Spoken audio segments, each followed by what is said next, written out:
My pleasure Priyanshi, मुझे बहुत अच्छा लगता है तुम्हारे लिए कुछ भी करना। मुकुल ने उसकी तरफ प्यार से देखकर कहा तो सानिया हंस पड़ी। नंबर कितने आ जाएंगे तेरे इस बार? विराट ने उसे घूरते हुए पूछा तो जवाब में मुकुल ने भी उसे घूरा। मतलब मतलब ये मेरे रोमियो, जितना ध्यान तू प्रिया पर देता है ना, इतना ध्यान तू किताबों में लगाता तो कॉलेज टॉप करता। विराट ने कहा तो मुकुल ने चिढ़कर कहा, मेरे नंबर आए या ना आए तुम्हें फिक्र करने की जरूरत नहीं है। तेरी तो। विराट उसके लहजे पर चिढ़कर आगे बढ़ा तो मुकुल जल्दी से प्रिया के पीछे छिप गया।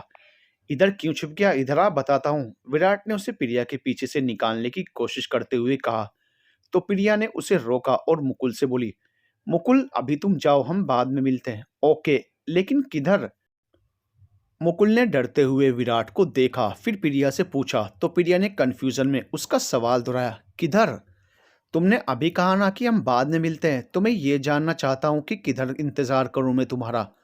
मुकुल ने उसे कंफ्यूज देखा तो क्लियर किया। उसकी इस बात पर प्रिया हैरान रह गई और विराट और सानिया ना चाहते हुए भी खिलखिलाकर हंस पड़े। तो मुकुल ने रुआंसा सा मुंह बना लिया। प्रिया ने देखा तो विराट और सानिया को चुप रहने का इशारा करके उससे बोली, अभी इंतजार मत करना, मुझे जब भी तुमसे बात करनी होगी मैं तुम्हें कॉल कर लूंगी। मुकुल भी पता नहीं इनोसेंट था, जिद्दी था या गधा, उसे तो ये तक समझ नहीं आ रहा था प्रिया उसे वहां से भगाना चाहती है। उसने एक बार फिर प्रिया को पुकारा, प्रिया। अब क्या है मुकुल? प्रिया ना चाहते हुए भी इरिटेट हो रही थी। तुमने नंबर तो लिया नहीं मेरा, कॉल कैसे करोगी? मुकुल ने उसे याद दिलाया तो प्रिया ने कहा, विराट, मैं विराट से ले लूंगी तुम्हारा नंबर, वो क्लास का हेड है ना, तो उसके पास सभी के नंबर होंगे। नहीं, तुम्हें किसी और से लेने की जरूरत नहीं है, मैं खुद दूंगा तुम्हें अपना नंबर। मुकुल ने जिद की और एक नज़र विराट को घूरकर देखने के बाद प्रिया को प्यार से देखने लगा। तू खुद जाएगा या मैं तुझे अपने तरीके से भेजूं? विराट चिढ़कर आगे बढ़ा तो मुकुल ने वहां से दौड़ लगा दी। क्या लड़का है यार, नंबर नहीं लिया? पीछे से प्रिया बड़बड़ाई तो सानिया और विराट एक बार फिर हंस पड़े। तीनों आगे बढ़ते तभी विराट को कुछ लड़कियों ने आकर घेर लिया और वो उनके साथ बिजी हो गया। सानिया उसे देखने लगी। उसे उन लड़कियों का विराट से चिपकना अच्छा नहीं लग रहा था। हम चलते हैं, ये महाशय जल्दी फ्री नहीं होने वाले। प्रिया की आवाज पर उसका ध्यान टूटा और वो प्रिया के साथ होली, लेकिन उसने एक बार फिर मुड़कर पीछे देखा। उसकी आंखों में नमी आ गई। आर्मी कैंप, सच में यार तू भी कमाल की किस्मत लिखवा कर आया है, अभिमन्यु ने चिढ़कर कहा तो कबीर ने पूछा, क्या हुआ है तुझे? पिछले 1 घंटे से देख रहा हूँ, चुप होने का नाम नहीं ले रहा। तो क्या करूं, तुझे तो कोई परवाह है नहीं। अभिमन्यु ने उसे घूरकर देखा और बोला, किस बात की परवाह नहीं है मुझे? कबीर ने कंफ्यूज होकर पूछा तो उसने कहा, मेरी इज्जत की। क्या हुआ तेरी इज्जत को? अच्छी खासी तो है। कबीर ने उसका मजाक उड़ाया तो उसने कहा, बकवास मत कर, मैंने प्रियांशी से वादा किया था मेरी तरफ से कि तू दिवाली पर घर जाएगा, लेकिन तू नहीं गया। तुझे ना तो मेरे वादे के झूठे होने की परवाह है और ना ही प्रियांशी की फीलिंग्स की। ये तू कह रहा है जबकि तू जानता है मैं घर क्यों नहीं गया, कबीर ने कहा तो अभिमन्यु ने कहा, जानता हूं तभी तो बोल रहा हूं कि कमाल की किस्मत लिखवा कर आया है तू। पहले तुझे जाना नहीं होता तो 1000 मौके मिल रहे थे, अब एक भी रास्ता नहीं दिख रहा। तू परेशान मत हो, जैसे ये सब खत्म होगा मैं छुट्टी के लिए अप्लाई कर दूंगा। कबीर ने समझाया तो उसने सिर हिला दिया। है चश्मिश, यहाँ क्यों बैठी हो? विराट ने कॉलेज ग्राउंड में घास पर बैठी सानिया से पूछा, जो सामने बुक खोले ना जाने किन ख्यालों में गुम थी। मैं पढ़ रही थी, सानिया ने झूठ बोला, लेकिन उसकी जुबान लड़खड़ा गई। उसकी इस बात पर विराट ने उसे गौर से देखा और उसकी बुक पर एक नज़र डालते हुए पूछा, सच में? वैसे क्या पढ़ रही थी? सानिया ने उसके क्वेश्चन को इग्नोर किया और वहां से उठकर जाने लगी। वो आजकल विराट से दूर रहने की कोशिश कर रही थी। उसे उस दिन विराट का उन लड़कियों के साथ जाना बहुत बुरा लगा था। साथ ही उसे उस दिन ये भी महसूस हुआ कि विराट कभी नहीं बदलेगा। उसे अपने आसपास मंडराने वाली लड़कियां पसंद थी, जो उसके एक इशारे पर कुछ भी करने को रेडी रहती थी। ऐसे में वो सानिया जैसी पुराने ख्यालों वाली लड़की को क्यों पसंद करेगा? वो पहले भी एक बार प्यार के चक्कर में पड़कर धोखा खा चुकी थी, इसलिए इस बार उसने अपने कदम पहले ही पीछे कर लिए, क्योंकि वो नहीं चाहती थी कि एक दिन विराट उसकी फीलिंग्स का मजाक बनाकर किसी और के साथ चला जाए और वो फिर से अपने टूटे दिल के साथ अकेली रह जाए। उसकी इतनी कोशिशों के बाद आज वो फिर उसके सामने आ गया था। उसने आगे बढ़ती सानिया का हाथ पकड़ लिया तो वो रुक गई, लेकिन उसने पीछे नहीं देखा। विराट ने फिर से कहा, मैंने कुछ पूछा है तुमसे? हाँ तो मैं क्या कर रही थी, क्यों कर रही थी, ये तुम्हें क्यों बताऊं? सानिया ने चिढ़कर कहा तो विराट ने कहा क्योंकि हम दोस्त हैं। तो ठीक है, दोस्ती बने रहो, मेरे मामले में घुसने की कोई ज़रूरत नहीं है। सानिया ने उसी लहजे में कहा तो विराट ने कहा व्हाट्स योर प्रॉब्लम यार, यही तो मैं कहना चाह रही हूँ। What's your problem? क्यों मुझे शांति से जीने नहीं दे रहे? क्यों बार बार मुझे परेशान करने चले आते हो? इस बार सानिया की आवाज़ रुआंसी हो गई थी। विराट ने उसका हाथ छोड़ दिया और कहा मुझे तो लगा था कि हम दोस्त हैं इसलिए। विराट की बात अभी पूरी नहीं हो पाई थी कि एक लड़की आकर विराट के गले लग गई और उसे हेलो बोला तो विराट ने भी उसे रिप्लाई किया। आजकल तुम कहाँ रहते हो? क्लब में भी आना छोड़ दिया, उसने कहा तो विराट ने कहा एक्चुअली मैं थोड़ा बिजी था, तुम चलो ना, फिर मिलते हैं जल्दी। सानिया ने दोनों को बात करते देखा तो और चिढ़ गई और वहां से जाने लगी तो विराट ने बिना पीछे मुड़े उसका हाथ फिर से पकड़ लिया। नो, पहले तुम प्रॉमिस करो ना, उस लड़की ने उसी तरह उससे चिपकने की कोशिश करते हुए कहा तो विराट ने उसे टालने वाले अंदाज में कहा okay sure, now please go bye. उस लड़की के जाने के बाद विराट सानिया की तरफ मुड़ा और कहना शुरू किया मैं बस एक दोस्त। क्या दोस्ती दोस्ती लगा रखा है? नहीं, कहीं नहीं मुझे तुम्हारे जैसे लड़के से दोस्ती। सानिया ने अपने अंदर का गुस्सा निकाला। विराट को उसका लहजा चुभ गया। उसने नोटिस किया था जब वो लड़की उससे बात कर रही थी उस टाइम सानिया के चेहरे पर अजीब से भाव थे। उसने सानिया से पूछा मेरे जैसे मतलब? सानिया ने इस बार कोई जवाब नहीं दिया तो विराट चीख पड़ा मेरे जैसे से क्या मतलब है तुम्हारा सानिया? क्या तुम मुझे घटिया या कैरेक्टरलेस समझती हो? इतने दिनों की हमारी दोस्ती में इतना ही समझी हो तुम? सानिया इस बार भी चुप ही रही तो विराट ने एक गहरी सांस लेकर खुद को नॉर्मल किया और बोला आई एम सॉरी, तुम्हें मेरी वजह से परेशानी हुई। एक्चुअली मुझे लगता था कि हम दोस्त हैं, बस इसीलिए तुमसे तुम्हारी परेशानी जानने चला आया। लेकिन अगर तुम्हें मेरे आसपास होने से परेशानी हो रही है तो ठीक है, आज के बाद मैं तुम्हें तुम्हारे पास नहीं दिखूंगा। I promise, take care. Sania चौंक गई। उसे लगा नहीं था कि विराट इतना बुरा मान जाएगा। वो उसके पीछे भागी और कहा विराट सुनो, विराट। उसके बुलाने के बाद भी विराट नहीं रुका और वहां से चला गया। सानिया ने सिर पर हाथ रख लिया। उसके पल भर के गुस्से ने उसका इकलौता लड़का दोस्त छीन लिया था। खुराना हाउस। प्रिया अपने कमरे में थी और कबीर की तस्वीर को हाथ में लेकर उससे बातें कर रही थी। और कितना तड़पाओगे मुझे आप? अब तो इंतजार की भी हद हो गई। अब तो आ जाओ ना प्लीज, कहकर उसने तस्वीर को चूम लिया। मैं अंदर आ जाऊं बेटा? दरवाजे पर खड़ी चंचल जी ने कहा तो प्रिया ने जल्दी से तस्वीर छुपाई और हड़बड़ाकर उठ गई।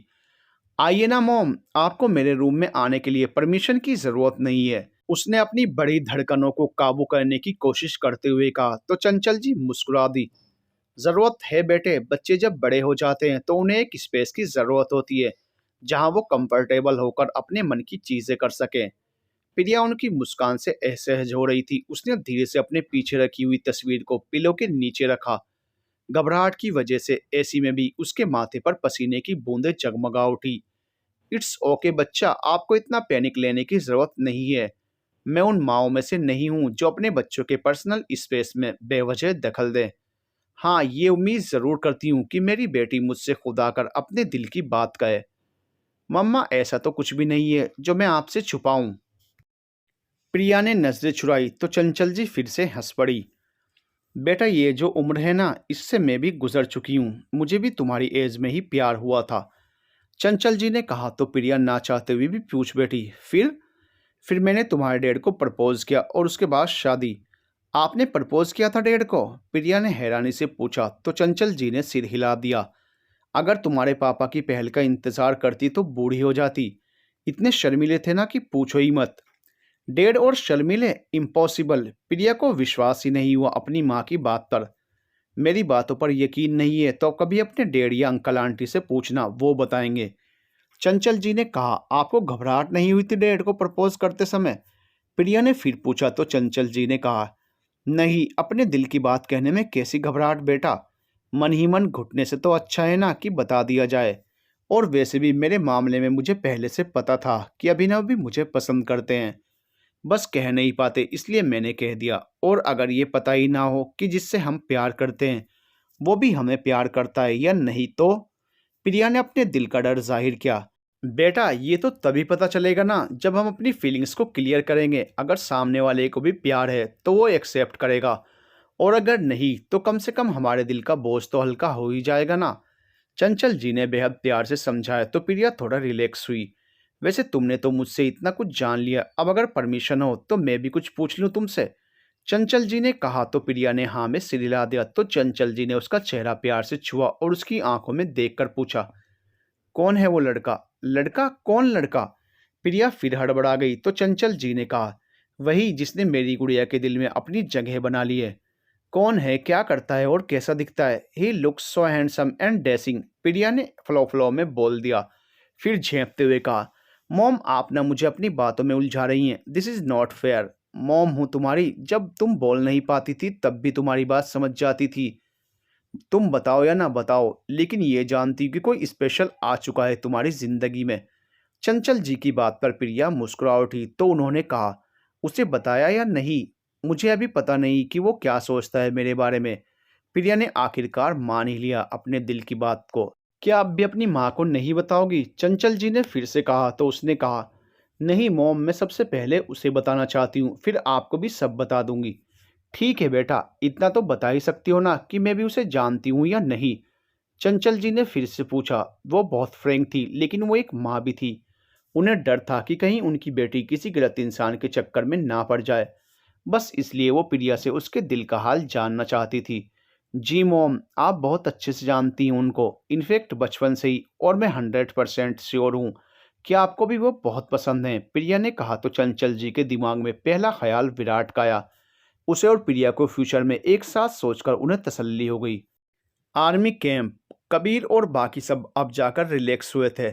3 दिन पहले ही उनकी टीम ने उस इलाके में आतंकी अभियान चलाने वाले आतंकवादियों को मार गिराया था और उनके हेड को गिरफ्तार किया था। आतंकियों के खात्मे से न सिर्फ उस इलाके में शांति स्थापित हुई थी, बल्कि आर्मी कैंप में भी खुशी की लहर थी। अभिमन्यु के कहने पर कबीर ने अगले दिन ही छुट्टी के लिए एप्लीकेशन दे दी और अच्छी खबर ये थी कि कर्नल साहब की मेहरबानी से उसे अगले हफ्ते से ही 1 महीने की छुट्टी भी मिल गई थी। इस बात से कबीर से भी ज्यादा खुश अभिमन्यु था। उसके मन की मुराद पूरी होने वाली थी। वो दिल से चाहता था कि कबीर अपने घर जाए और प्रिया से मिलकर उसे अपने दिल का हाल बताए। दिवाली पर तो वो नहीं जा पाया था, कम से कम होली ही सबके साथ मना लेगा। सुनना, प्रिया को अपने दिल की बात बताकर ही वापस आना, अभिमन्यु ने कबीर के बेड पर बैठते हुए कहा। तो अपने कपड़े पैक करते कबीर के हाथ रुक गए। मैं वहां सबसे मिलने जा रहा हूँ, ना कि प्रिया को प्रपोज करने, कबीर ने कहा। तो अभिमन्यु बोल पड़ा, हाँ तो लगे हाथ वो भी कर देना। वो कहावत है ना कि एक तीर से दो निशाने वाली। नहीं अभिमन्यु, वो और विराट एक दूसरे से प्यार करते हैं और हम दोनों के घर वाले हमेशा ही उन दोनों को एक साथ देखना चाहते हैं। ऐसे में मैं बेवजह कोई तमाशा नहीं करना चाहता। कबीर ने कहा, अरे तो इसमें क्या हर्ज है? वो विराट की नहीं तेरी दुल्हन बनेगी, आएगी तो राजपूत के यहीं ना। अभिमन्यु ने फिर एक तर्क दिया। तो कबीर ने कहा, प्रॉब्लम है क्योंकि मैं उस घर का, तुम उस घर के क्या? जवाब दो कबीर, ऐसी कौन सी बात है जो तुम्हें अंदर ही अंदर खाए जा रही है? अभिमन्यु ने पूछा। तो कबीर ने अपनी आंखें बंद कर ली और कुछ पल के मौन के बाद कहा, क्योंकि मैं अडॉप्टेड हूँ, मैं उस घर का खून नहीं हूँ। अभिमन्यु हैरान रह गया। उसने तो कभी सोचा भी नहीं था कि ऐसी भी कोई बात है। उसे अब समझ आ गया था कबीर के घर से दूर रहने की वजह, उसके चेहरे पर दिखने वाले दर्द की वजह। तुझे कब पता चला? अभिमन्यु ने धीरे से पूछा। तो कबीर ने कहा, हॉस्टल आने के 1 मंथ पहले। तो क्या अंकल आंटी तेरे साथ कुछ गलत? अभिमन्यु ने कुछ कहना चाहा ही था कि कबीर ने उसे बीच में ही रोक दिया। बस आगे कुछ मत कहना, मम्मी पापा ने मुझे हमेशा ही विराट से भी ज्यादा प्यार किया है। हर वो चीज जो मैंने चाही मुझे मिली। इतना प्यार तो शायद मेरे असली पेरेंट्स ने भी नहीं किया होता। खुशकिस्मत हूँ कि वो मुझे माँ बाप के रूप में मिले। फिर तूने घर क्यों छोड़ा? अभिमन्यु ने असमंजस में पूछा। तो कबीर ने सहजता से कहा, जिस टाइम मुझे ये सच पता चला, मुझ में इतनी समझ नहीं थी कि ये समझ सकूं कि मेरे पेरेंट्स ने मुझसे इतनी बड़ी बात क्यों छुपाई। अब सोचता हूं तो समझ आता है कि उन्हें शायद ये डर था कि ये सच्चाई पता चलने पर मैं उनसे दूर ना हो जाऊं, और इसी डर की वजह से शायद उन्होंने मुझसे ये छुपाया। शायद उनका डर गलत भी नहीं था। सच जानकर तुम उनसे दूर हो ही गए ना? अभिमन्यु ने कहा। तो कबीर ने कहा, नहीं सिर्फ यही वजह नहीं थी, और भी रीजंस थे। और वो क्या रीजंस थे? अभिमन्यु ने कहा। तो कबीर ने उसे टाल दिया। बस कर यार, तू हमेशा अपनी केबीसी खोलकर क्यों बैठ जाता है? एक साथ और कितने क्वेश्चन पूछेगा? कबीर बात मत टाल, अभिमन्यु ने गंभीरता से कहा। तो कबीर ने फिर बात बदल दी, डिनर का टाइम हो चुका है, खाना खाने चलना है या फिर बातों से ही पेट भरना है? मुझे तो बहुत भूख लगी है, इसलिए मैं तो जा रहा हूँ। चल रहा हूँ मैं भी, अभिमन्यु ने कहा, जबकि वो जानता था कि ये सब कबीर के बहाने हैं, उसे कोई भूख नहीं लगी है। कॉलेज, कुछ हुआ है क्या तुम दोनों के बीच? प्रिया ने सानिया और विराट को अपने सामने बैठाकर पूछा। वो पिछले 2 दिनों से देख रही थी, दोनों एक दूसरे की तरफ देखते भी नहीं और साथ होने पर खामोश रहते हैं। नहीं तो, विराट और सानिया ने एक साथ ही कहा तो दोनों की नजरें आपस में जा मिली। लेकिन विराट ने अगले ही पल नजरें फेर ली। सानिया को इस बात से थोड़ा बुरा लगा, लेकिन उसने चेहरे से ये जाहिर नहीं होने दिया। फिर ठीक है, वरना मैं तो डर ही गई थी। मुझे कभी अच्छा नहीं लगेगा कि मेरे बेस्ट फ्रेंड्स आपस में लड़ाई करके बैठें। प्रिया ने दोनों को ध्यान से देखकर कहा तो दोनों ने नजरें चुरा ली। वो प्रिया से झूठ नहीं बोलना चाहते थे, ना ही अपने बीच हुई बहस के बारे में उसे कुछ भी बताना चाहते थे। अच्छा, एक काम करो, तुम दोनों बातें करो, मैं कैंटीन होकर आती हूँ। मेरा ना कुछ खाने का मन हो रहा है। प्रिया ने उन दोनों को अकेले छोड़ने के इरादे से कहा, जिससे वो दोनों बात करके अपने बीच की प्रॉब्लम दूर कर सकें, क्योंकि भले ही वो दोनों उससे छुपाने की कोशिश करें, प्रिया इतनी नासमझ भी नहीं थी कि ये ना समझ सके कि कुछ तो है जो ठीक नहीं है उनके बीच। वो जाती उससे पहले ही विराट ने उसका हाथ पकड़कर उसे रोक दिया और कहा, तू रुक, मैं जाकर कुछ ले आता हूँ। मैं खुद चली जाऊंगी ना, प्रिया ने कहा तो उसने कहा, नहीं, वहां भीड़ होगी, मैं तुम्हें अकेले नहीं जाने दूंगा। यहाँ बैठो, मैं ले आऊंगा ना। प्रिया के पास उसकी बात मानने के अलावा और कोई ऑप्शन नहीं था। उसे पता था कि विराट कभी उसे कैंटीन अकेले नहीं जाने देगा। वो ऐसा ही था, शुरू से ही उसे लेकर प्रोटेक्टिव। विराट चला गया। सानिया की नजरों ने दूर तक उसका पीछा किया। कितनी परवाह थी उसे प्रिया की। प्रिया बहुत लकी है कि उसके पास विराट के जैसा दोस्त है। वो भी लकी होती अगर उसने उस दिन उससे बेकार की बात पर झगड़ा नहीं किया होता तो। तुम अपने दिल की बात मुझसे शेयर कर सकती हो, प्रिया ने कहा तो सानिया ने चौंक कर उसे देखा। तुम दोनों भले ही झूठ बोल लो, लेकिन मुझे पता है कि कुछ ना कुछ हुआ है तुम्हारे बीच। प्रिया ने कहा तो सानिया कुछ बोल नहीं पाई। उन दोनों ने बहुत मना किया कि उनके बीच कोई इश्यू नहीं है, लेकिन प्रिया ने फिर भी जान ही लिया था। क्या विराट ने कुछ कहा है या किया है? देखो, वो ऐसा ही है हमेशा से, जो है सामने, कोई फिल्टर नहीं। उसे ना दिखावा करना नहीं आता। सामने वाले को खुश करने के लिए वो झूठ नहीं बोल पाता है।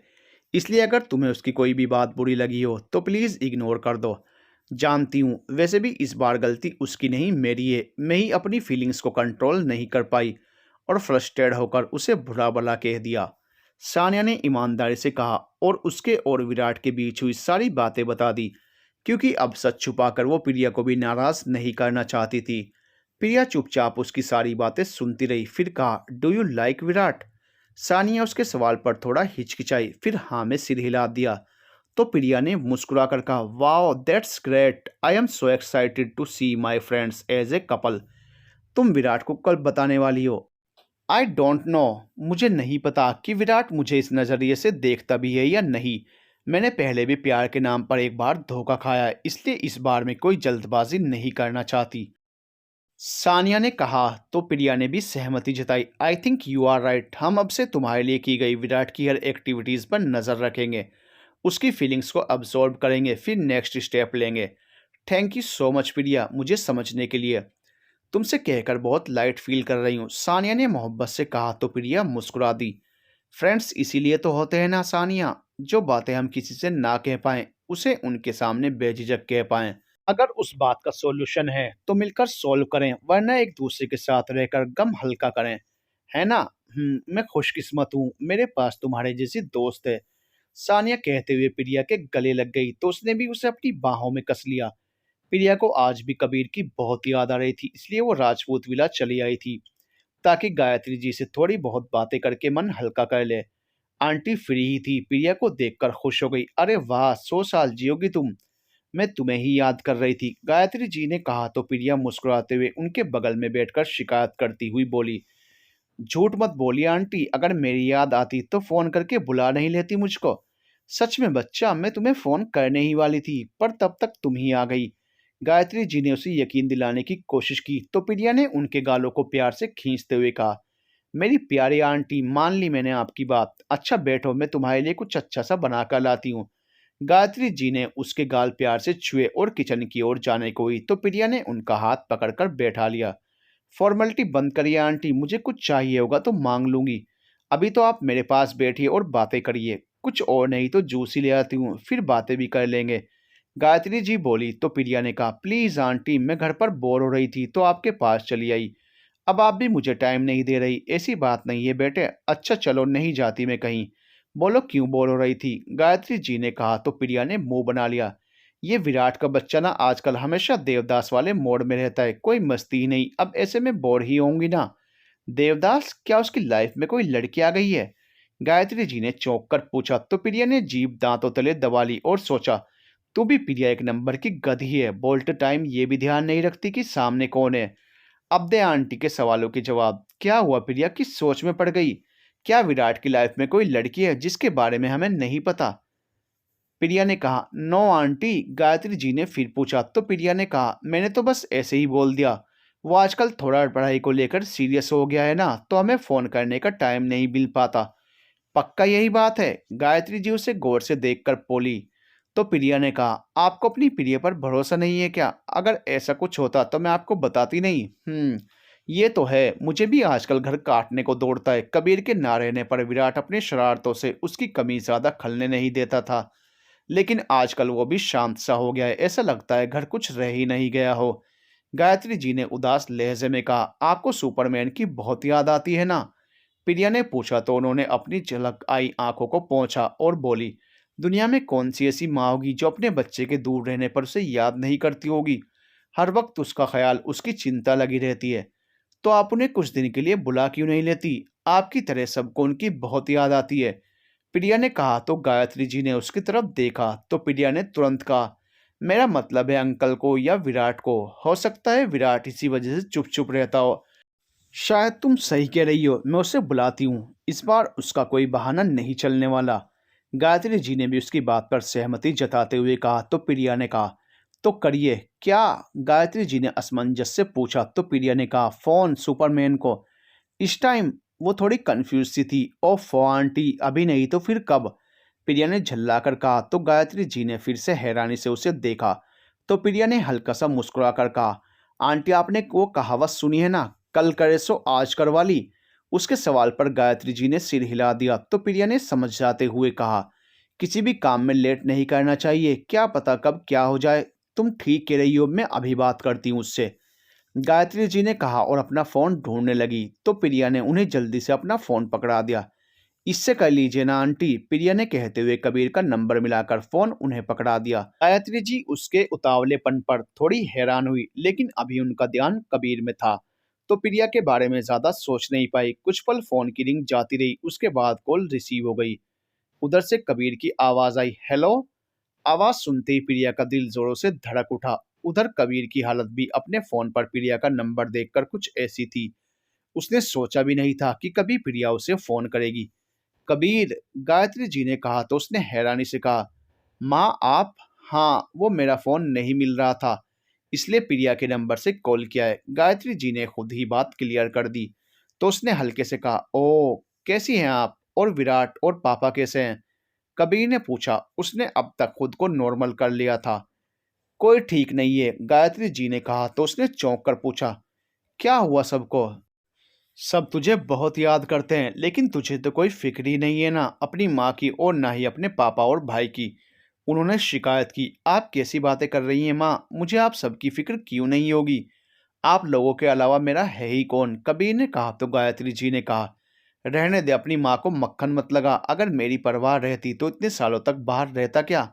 मिलने नहीं आता मुझसे? माँ मैं आज आपको कॉल करने ही वाला था, एक्चुअली मेरी छुट्टी ना। कबीर ने कहना शुरू ही किया था कि गायत्री जी ने बात बीच में ही रोक दी।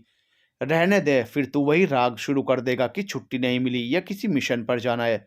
मुझे सुनना ही नहीं है कुछ भी। माँ सुनिए तो, कबीर ने रिक्वेस्ट की, लेकिन गायत्री जी अपनी जिद पर अड़ी थी। नहीं, जब भी तुझे आने को बोलती हूँ तेरे पास कोई ना कोई बहाना तैयार रहता है, लेकिन इस बार मैं तेरी एक नहीं सुनूंगी। तू चाहे जैसे भी, लेकिन इस बार घर आ। कबीर उन्हें अपने घर आने की बात बताना चाहता था, लेकिन उसकी माँ उसकी कोई बात सुनने को तैयार ही नहीं थी। वहीं प्रिया को उनकी जिद देखकर मजा आ रहा था। ये तो चाहती थी वो कि आंटी उससे आने की जिद करें, क्योंकि वो बहुत अच्छे से जानती थी वो अपनी माँ की बात नहीं टालेगा। तू क्यों इतना सताता है मुझे? मैंने तेरी हर बात मानी है। तूने हॉस्टल जाने की जिद की, मैंने दिल पर पत्थर रखकर तुझे वहां भेजा। तू आर्मी ज्वाइन करना चाहता था, मैं कभी नहीं चाहती थी कि तू जाए, लेकिन इस बार भी मैं तेरी खुशी के लिए मान गई। तुझे पता भी है कैसे रहती हूँ तेरे बिना मैं। हर रोज हर पल मेरा दिल तड़पता है तुझे अपने सीने से लगाने के लिए। कितनी चाह जगती है तुझे अपने हाथों से तेरी पसंद की सारी चीजें बनाकर खिलाने की। गायत्री जी कहते कहते रुआंसी हो गई। उन्हें देखकर प्रिया भी। जानता हूँ माँ, मुझे भी आपकी बहुत याद आती है। जब भी दुखी या परेशान होता हूँ मेरा भी मन करता है आपकी गोदी में सिर रखकर सुकून महसूस करने का, पापा से दो बातें कर मन हल्का करने का, विराट की शरारतों में खुशी ढूंढने का। कबीर की आवाज़ भी गला रुंध जाने से भारी हो गई और इसी के साथ प्रिया की आंखों में रुके हुए आंसू गालों से होते हुए नीचे गिरने लगे। तो आ जाना वापस कुछ दिनों के लिए ही। गायत्री जी ने दोनों को अपनी वजह से इमोशनल देखा तो थोड़ा शांत होते हुए कहा। तो कबीर ने जल्दी से कहा, यही तो कब से कहना चाह रहा हूँ कि मेरी छुट्टी कन्फर्म हो गई है, नेक्स्ट वीक आ रहा हूँ मैं। उसके आने की बात सुनकर गायत्री जी और प्रिया दोनों की आंखों में चमक आ गई, साथ ही होंठों पर प्यारी सी मुस्कान। तू सच कह रहा है ना? गायत्री जी बहुत भावुक हो गई थी उसके इतने सालों बाद वापस आने की बात सुनकर। जी माँ, अब प्लीज रोना बंद करिए, कबीर ने कहा तो गायत्री जी ने कहा, अब क्यों रोऊंगी भला, मेरा बच्चा इतने सालों बाद आ रहा है, मैं अभी तेरे पापा और बाकी सबको बताती हूँ। ओके माँ, मैं रखता हूँ। कबीर ने फोन कट किया तो उसकी माँ खुशी से पास बैठी प्रिया के गले लग गई और बोली, तूने सुना ना उसने क्या कहा, वो आ रहा है। उनकी बात पर प्रिया ने सिर हिला दिया और बोली, आप अंकल और विराट को फोन कर लो, मैं मम्मा को बताती हूँ, आई एम श्योर वो भी बहुत खुश होंगी। आंटी अपना फोन ढूंढकर उसमें बिजी हो गई तो वो वहां से निकल गई।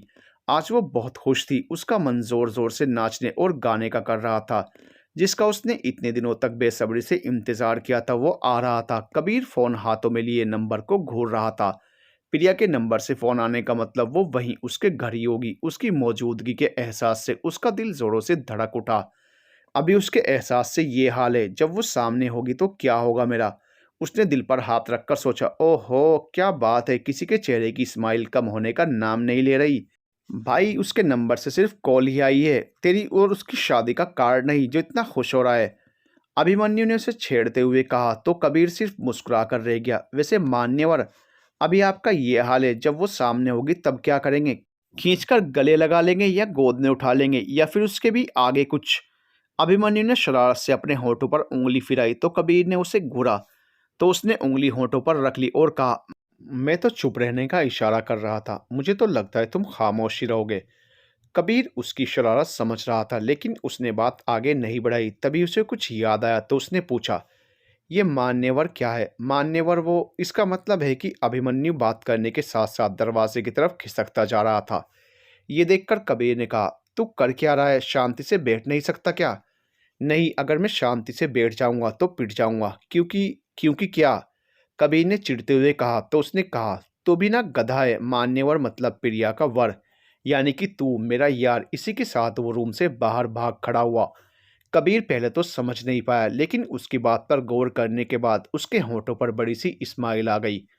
कॉलेज, वेल डन विराट, तुमने बहुत अच्छा प्रोजेक्ट बनाया है। प्रोफेसर साहब ने विराट को तारीफी अंदाज में देखा और उसके कंधे थपथपाए तो पूरी क्लास के साथ साथ प्रिया और सानिया ने भी तालियां बजाई।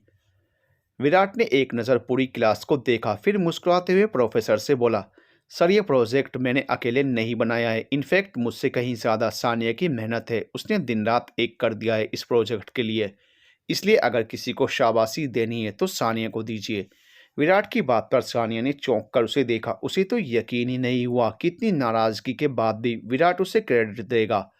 वो उसे देखने में लगी थी जब प्रोफेसर साहब की आवाज़ उसके कानों में पड़ी, वेल डन सानिया बेटे, you did a great job. Thank you sir, Sania ने धीरे से कहा। इसके बाद प्रोफेसर साहब दूसरे स्टूडेंट्स के साथ बिजी हो गए। दरअसल ग्रेजुएशन के फाइनल और सेकेंड ईयर के स्टूडेंट्स को साथ मिलकर एक प्रोजेक्ट तैयार करना था, जिसमें सानिया और विराट की जोड़ी बनी थी और प्रिया के साथ किसी और स्टूडेंट्स की। यूँ कहे तो प्रिया ने तिकड़म लगाकर सानिया को विराट के साथ किया था। उसने सोचा था कि एक साथ काम करने से विराट को मजबूरी में सानिया के साथ रहना पड़ेगा और सानिया उसे मना लेगी, फिर सब ठीक हो जाएगा। लेकिन इन सब का कोई फ़ायदा नहीं हुआ। विराट अब भी सानिया से बात नहीं कर रहा था।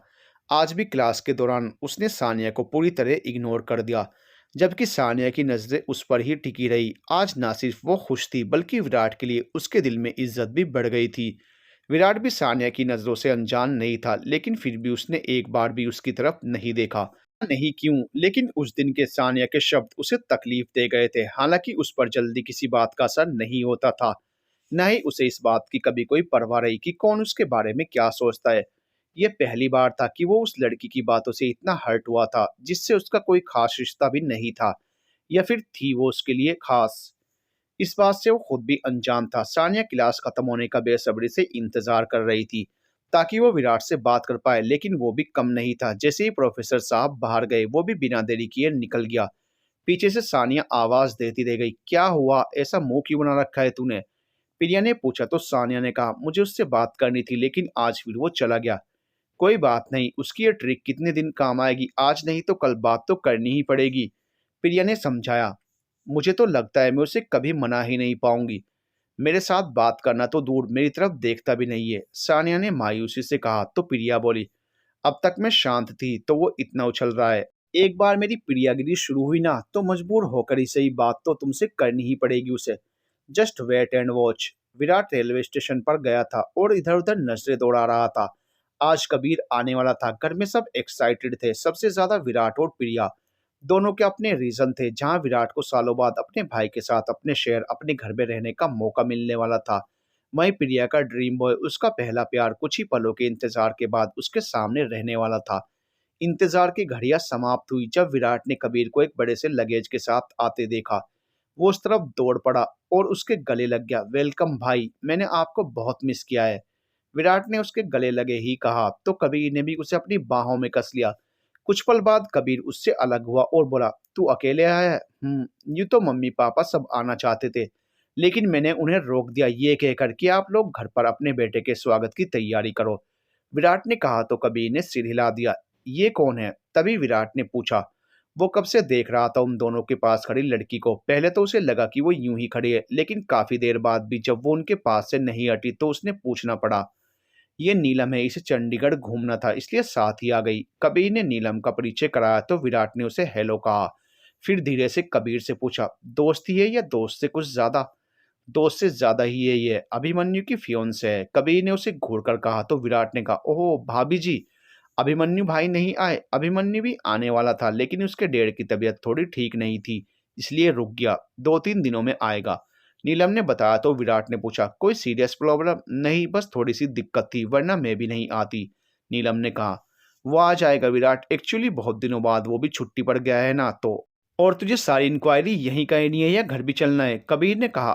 सॉरी भाई, चलिए ना, विराट ने कहा और नीलम का बैग उठा लिया। कबीर विराट के साथ घर पहुंच गया, जहां सब उसे देखकर बहुत खुश थे। वहीं प्रिया के चेहरे की हंसी ही गायब हो गई। वो इतने दिनों से उसका बेसब्री से इंतजार कर रही थी, कितनी खुश थी उसके आने को लेकर, लेकिन अब वो खुशी उसके चेहरे पर नहीं दिखाई दे रही थी। उसने जब सबको कबीर से मिलने में बिजी देखा तो धीरे से सबकी नजरें बचाकर खुराना हाउस चली आई। कबीर के सामने भी नहीं गई। पिछले 2 दिनों से गायत्री जी और विराट के साथ मिलकर उसने उसके स्वागत की कितनी सारी तैयारियां करवाई थी। सोचा था जब वो सामने आएगा तो ये कहूंगी, वो करूंगी, लेकिन उसके साथ उसका हाथ पकड़कर खड़ी लड़की उसकी आंखों में ऐसी चुभी कि उसका वहां खड़ा रहना भी मुश्किल हो गया था। कबीर ने सबके पैर छुए तो नरेंद्र जी ने उसे गले लगा लिया और बोले, स्वस्थ रहो और बाप का नाम ऐसे ही रोशन करो। चंचल जी और गायत्री जी ने भी नम आंखों से उसे गले लगाया। अभिनव जी ने उसकी पीठ थोंकते हुए कहा, उम्मीद है कि इस बार अपने फालतू के शौक पूरे करके हमेशा के लिए आए हो। सबको उनकी बात अच्छी नहीं लगी, लेकिन सब उनके नेचर को जानते थे। विराट ने कुछ कहना चाहा तो कबीर ने उसे इशारे से मना कर दिया। अभिनव बोलने से कम सोच तो लिया करो। चंचल जी चुप नहीं रह पाई तो अभिनव जी बोले, क्या गलत कहा है? कबीर बच्चा है हमारा, इससे अच्छी सलाह देना हमारा फर्ज है। वैसे भी क्या रखा है उस नौकरी में सिवाय तकलीफ के? अंकल, जिसे आप नौकरी कह रहे हैं वो नौकरी नहीं है, इज्जत है, जज्बा है, जुनून है, उस मातृभूमि के लिए कुछ करने का जिसकी गोद में हमने जन्म लिया है। एक फौजी की वर्दी शान है, सुकून है मेरे लिए, कबीर ने कहा। तो अभिनव जी बोले, हर पल सिर पर मंडराने वाली मौत को तुम सुकून कहते हो? क्या अपने परिवार के लिए कोई जिम्मेदारी नहीं है तुम्हारी? जिम्मेदारी ही तो निभा रहा हूँ अंकल, मेरे लिए मेरा देश ही घर परिवार है। मैं जानता हूँ जिस दिन तिरंगे में लिपटा हुआ घर लौट कर आऊँगा, मेरे परिवार को दुख नहीं बल्कि गर्व होगा। कफन तो हर एक के नसीब में है, लेकिन जो तिरंगे में लिपटे वो खुश नसीब है। अभिनव जी खामोश हो गए। उनके पास फिलहाल उसकी बात का कोई जवाब नहीं था। बाकी सबने भी इस बात को यहीं ख़त्म करना चाहा। आज खुशी के दिन घर पर कोई भी तमाशा नहीं करना चाहता था। राजपूत विला कबीर सबसे मिला, उसे सालों बाद घर आकर सुकून मिल रहा था। अपने पूरे परिवार को इतना खुश देखकर उसने एहसास हो रहा था कि आज तक उसने उनके साथ कितनी नाइंसाफ़ी की है। उसने दिल ही दिल में अभिमन्यु को थैंक यू बोला, जिसकी वजह से आज ये संभव हुआ था। उसी की लगातार कोशिशों से तो वो घर आ पाया था। अभी वो ये सब सोच ही रहा था कि अभिमन्यु ने अपनी उपस्थिति दर्ज करा दी।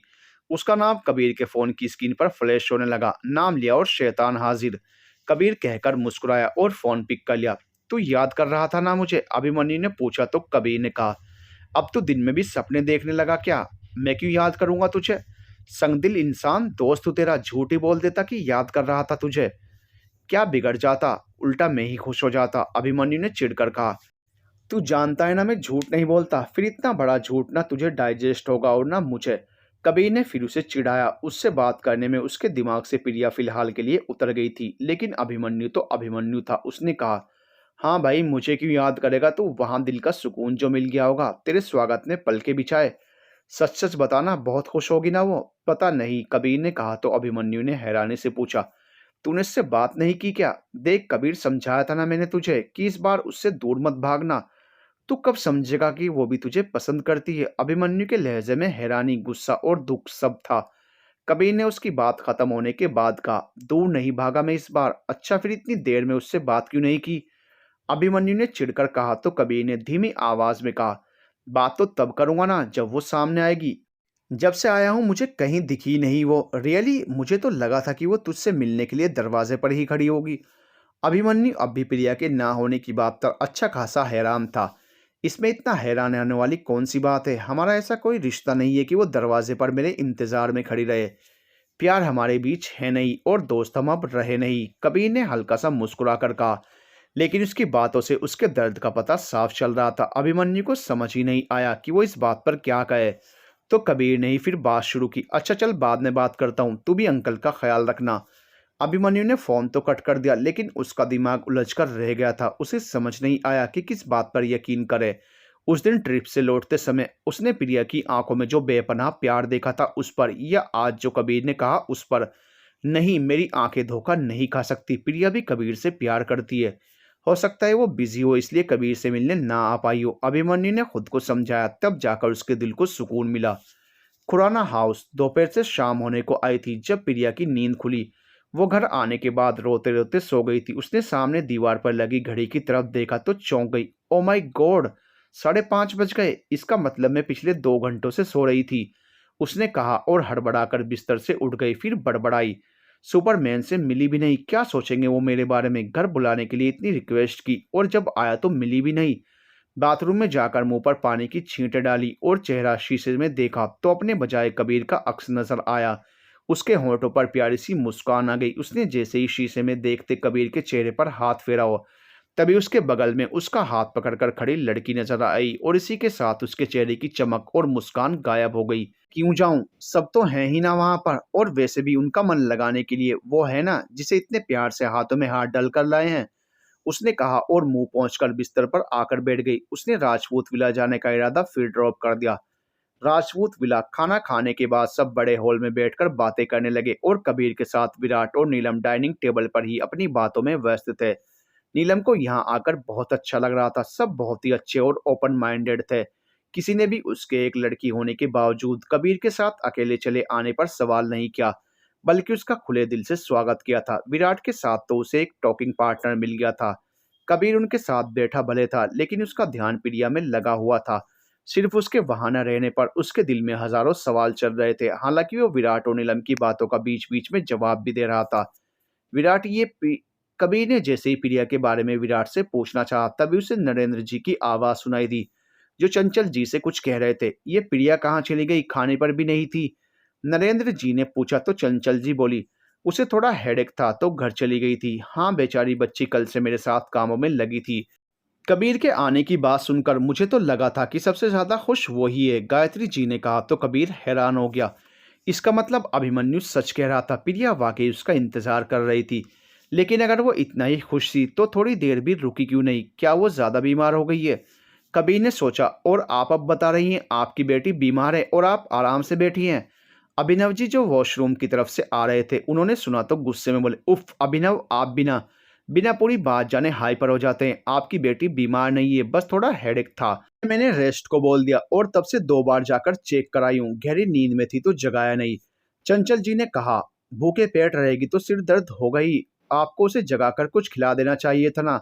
अभिनव जी ने कहा तो चंचल जी ने भी चिढ़कर कहा, आपको ऐसा क्यों लगता है कि उसकी फिक्र आपको ही है? फॉर योर काइंड इन्फॉर्मेशन वो मेरी भी बेटी है। To be continued.